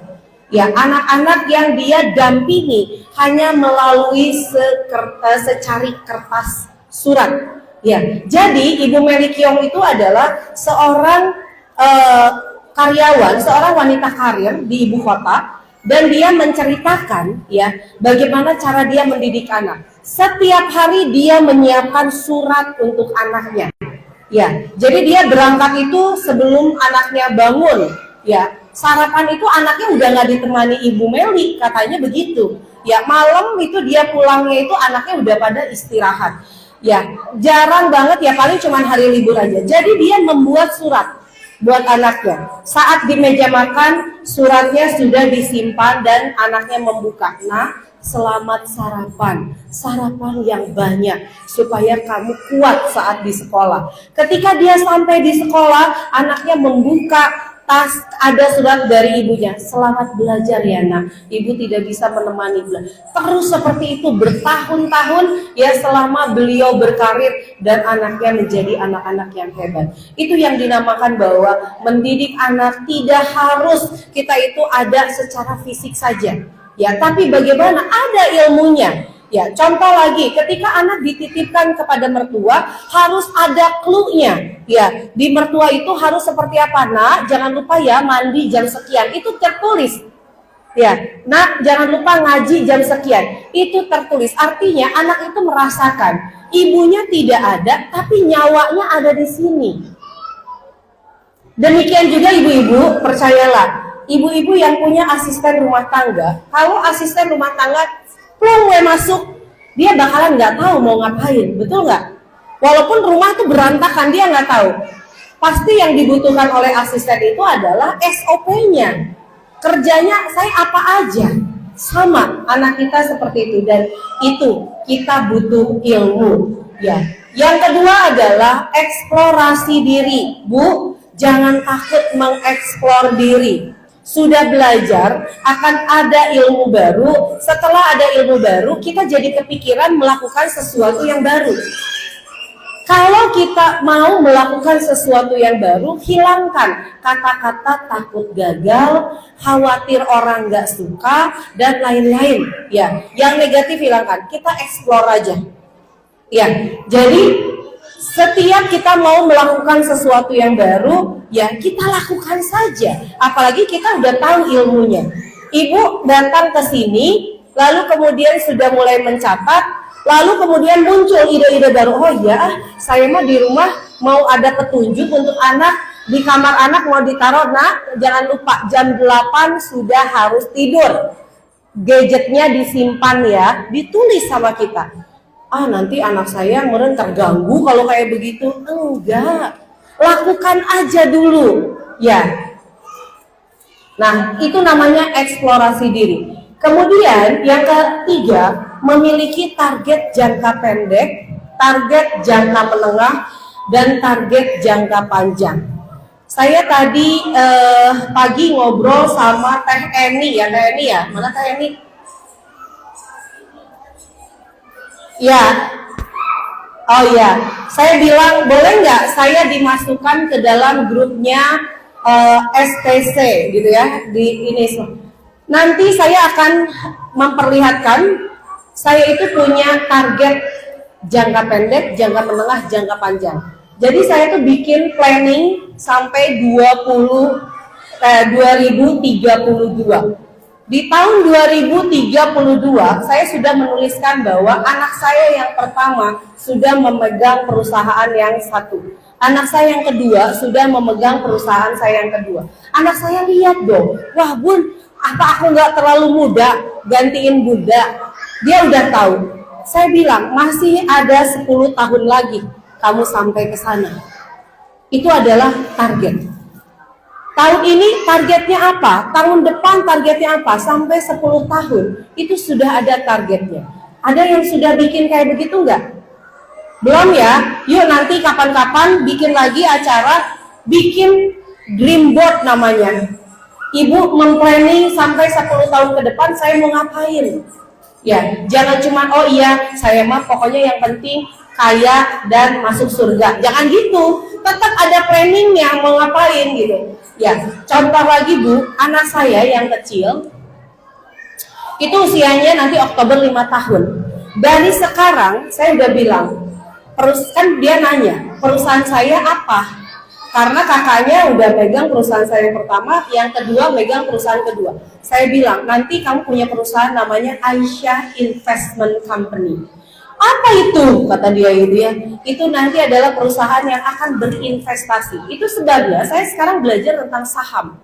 Karena 15 tahun lagi dia akan memegang satu perusahaan yang dia hobinya itu adalah investor. Jadi investor di perusahaan besar. Dan sekarang saya sudah mulai berinvestasi kecil-kecilan kayak misalnya di Bluebird, di Breeze, kayak begitu. Saya belajar. Karena 15 tahun lagi saya jelas mau ngapain. Nah Bu, kita harus mulai kayak begitu. Ingat, masa depan kita di tangan kita sendiri, bukan di tangan siapapun. Kita yang memplanning hidup kita mau jadi apa. 5 tahun lagi, 10 tahun lagi, 15 tahun lagi, kita harus tahu. Ya, jadi nanti kita belajar bareng-bareng. Dan yang keempat Bu, berkomunitas seperti ini adalah hal yang sangat positif. Jadi selamat untuk ibu-ibu yang hari ini ada di sini menjadi bagian daripada Smart Parent Community, karena saya yakin ini adalah salah satu cara kita lompat menjadi perempuan yang berdaya dan memberdayakan. Nanti kelak yang akan tampil di sini adalah member yang ada di sini. Pulang dari kegiatan hari ini, ibu-ibu sudah tahu apa yang akan saya berikan kepada komunitas Smart Parent Community ini. Oh oke, ada yang bisa masak, bagikan ilmu masaknya. Ada yang bisa di business fashion, bagikan ilmunya. Ada yang digital parenting, bagikan yang digital parenting. Kita semua saling berbagi kepada para perempuan. Dan ini Bu, tips untuk bahagia. Yang pertama adalah yakin Allah memberi yang terbaik. Jangan pernah mengatakan Allah kok nggak adil sama saya ya. Saya dikasih yang segini-gini aja. Saya dikasih yang wah pokoknya tidak. Allah pasti kasih yang terbaik. Kalaupun menurut ibu itu berat buat ibu, itu karena Allah sedang menjaga kita, sedang mendidik kita menjadi yang terbaik. Yang kedua adalah jangan membandingkan diri kita dengan orang lain. Ya, dibandingin sama selebgram gitu ya. Akhirnya apa? Pengennya belinya baju yang bagus-bagus. Duitnya Allah, akhirnya ke Shopee Pay gitu ya. Pokoknya penting beli. Bu, karena kita terlalu banyak membandingkan diri kita, akibatnya ada dua. Yang pertama, kita jadi minder, ya. Yang keduanya, kita jadi ingin seperti dia, padahal bukan seperti dia. Ya, yang terjadi ada misalnya bajunya itu, wih, model bagus banget. Pokoknya saya mah harus kayak si itu. Duit nama akhirnya apa? Kredit atau ya? Karena apa? Karena kita ingin seperti dia. Kita bandingkan diri kita dengan orang lain. No. Ya. Alhamdulillah Bu, saya punya satu warna favorit dan itu yang selalu saya pakai. Saya selalu menggunakan warna merah. Ya, hitam itu paling beberapa dan baju saya juga tidak banyak. Kalaupun misalnya ada nih desain-desain yang bagus, saya pengen banget, bukan membandingkan. Saya nanya, ada warna merah nggak? Begitu dia bilang, aduh teteh nggak ada warna merah, atau enggak nggak ada warna merah. Alhamdulillah. Berarti gak jadi beli kan, gitu ya. Nah itu adalah warna yang menurut saya membuat saya berhemat luar biasa. Dan Bu, baju saya coba baca. Yang keras. Nah baju saya semuanya ada mereknya. Mereknya bukan merek yang keren, mereknya adalah branding saya sebagai penulis buku. Jadi Bu, kalau saya lagi jalan tuh ya, misalnya saya lagi di stasiun, itu kan lagi banyak orang. Itu ada tuh Bu, yang mata dari sudut pandang ngeliat. Lagi baca Bu, dan saya banyak banget ketemu sama orang yang akhirnya, permisi Kak, Kakak penulis buku ya? Karena dengan macam-macam kata-kata yang memang saya sablon di sini. Dan alhamdulillah itu menghemat sekali keinginan saya untuk belanja baju. Ya, jadi saya sangat tidak fashionable sebetulnya. Ya gini aja. Tapi saya sudah merasa nyaman karena saya sudah tidak mau membandingkan diri saya dengan yang lain. Mudah-mudahan Ibu pun gitu ya. Kalau ada yang wow gitu, aduh si Gana adiknya pantas, hayang si Eta beli, duitnya nggak ada, kredit. Karena sekarang sangat mudah dan akhirnya ibu rumah tangga banyak yang terbelit hutang pay later. Ya, luar biasa banget itu akibat dari terlalu membandingkan diri kita dengan yang lain. Oke, yang ketiga adalah yuk perbanyak syukur Bu. Jangan bandingkan suami kita dengan suami orang lain. Jangan bandingkan anak kita dengan anak orang lain. Jangan bandingkan rumah kita dengan rumah orang lain. Jangan bandingkan diri kita dengan diri orang lain. Kita unik. Ya, Allah ciptakan seperti ini. Tugas kita adalah menyempurnakan, menjaga dan menyempurnakan. Sudah punya suami, mau dibandingin emangnya dibandingin sama suami si Anu, jol suami si Anu jadi suami kita, amit-amit kan ente. Jadi jangan dibandingkan, tapi kita sudah punya, sudah dinikahi oleh suami kita, yuk kita jaga suami kita, kita masing-masing saling menyempurnakan diri, insya Allah masuk surga bersama-sama. Sama anak kita bandingkan dengan anak orang lain, apakah anak orang lain jadi anak kita jadi anak orang lain? Jelas tidak. Tapi yuk kita sudah dikasih anak, lahir dari rahim kita jaga, kita sempurnakan, kita tumbuh bersama-sama dengan anak kita. Perbanyak rasa syukur. Kalau sudah banyak syukur, maka insya Allah lebih bahagia. Yang keempat Bu, hargai setiap pencapaian, syukuri setiap kegagalan. Lazimnya kalau gagal sedih, betul? Kalau kita lagi mencapai sesuatu bahagia, betul ya? Tapi seharusnya dalam kondisi apapun kita bersyukur. Karena yakin itu qadarullah, Allah yang kasih, Allah yang mengizinkan. Tugas kita adalah apa? Makna dari setiap pencapaian dan kegagalan kita. Setuju? Makin semangat ini teh? Mana yang suaranya makin semangat? Yeay, mana yeay? Wah, luar biasa. Oke, lanjut. Dan ini Ibu berdaya dan memberdayakan. Ini kegiatan yang saya lakukan di rumah saya. Saya punya yang namanya bank sampah. Ya, jadi di sana saya ajarkan ibu-ibu untuk mulai memilah memilah sampah kering dan sampah basah, lalu memiliki tabungan seperti ini. Lalu saya banyak sekali kegiatan bersama PKK, Karang Taruna, gitu kan. Kemudian masyarakat, karena apa? Apa-apa tetangga dulu, betul? Kalau ada apa-apa pasti ke tetangga, gitu. Nah, itu sebabnya saya punya grup khusus dengan tetangga. Sekarang ada sekitar 150 orang ya di dalam grup, dan itu kegiatan sosial kami lakukan secara kontinuitas. Lalu kami juga ada yang namanya Taman Bacaan Masyarakat. Jadi di teras rumah saya ada kegiatan mereka membaca setiap hari. Lalu ada juga program digitalisasi untuk anak-anak muda di sekitar kami. Sekolah perempuan itu adalah Yayasan Sekolah Perempuan Indonesia, dibawahi oleh perusahaan Inscript Kreatif, yaitu perusahaan saya di dunia penulisan teks. Terima kasih, itu nomor kontak saya. Hindari kok beda ya antara foto sama aslinya, itu nggak pakai merah delima ya. Dan teman-teman, terima kasih untuk hari ini. Sudah cukup waktunya ya? Cukup? Atau mau ada pertanyaan lagi? Udah ya, terima kasih teman-teman, Masya Allah. Assalamualaikum warahmatullahi wabarakatuh.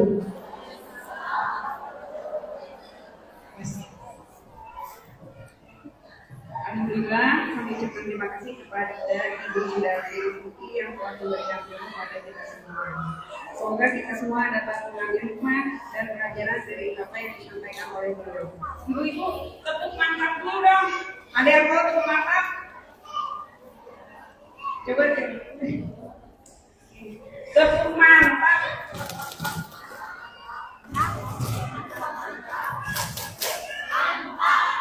Ulangi ya. 1, 2, 3. Tepuk mantap. Mantap, mantap. Mantap. Ya, tepuk tangan untuk kita semua.